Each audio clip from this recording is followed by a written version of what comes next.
Today we're going to talk about litter boxes to the number of cats that you have.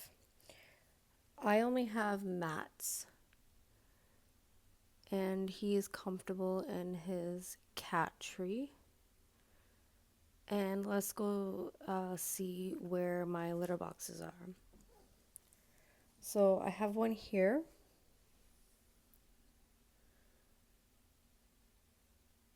This is my setup. And then I also have a second one. So here is this second one. It is on the second floor. I have 2 floors where I am at.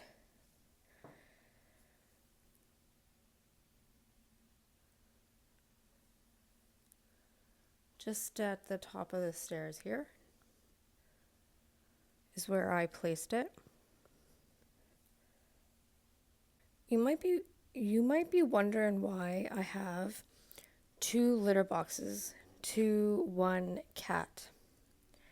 And the reason is if Matt's were to use that litter box and it is now deemed dirty, he can use a clean litter box, let's say upstairs.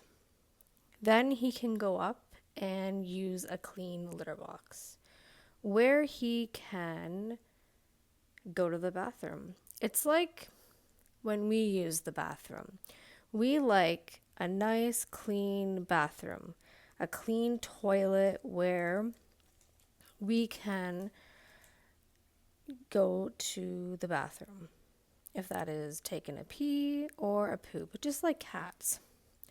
Even single cat homes, the cats prefer clean litter boxes. Some cats don't have a preference.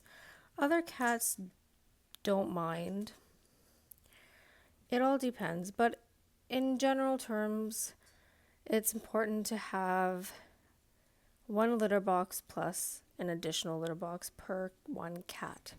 So if you have 2 cats, you will need 2 litter boxes plus an extra litter box. And if you have multiple floors in your home, you will need to place a litter box on each level of your home for your cats. Since I have 2 floors in my home, one is placed on the main level, and the second one is placed on the second floor where he can use the litter box. And let's say that he's upstairs hanging out and enjoying his time, and he doesn't want to go all the way downstairs to go to the litter box. And there's a litter box provided for him upstairs where he can just hop in, go to the bathroom, and hop out. Simple as that.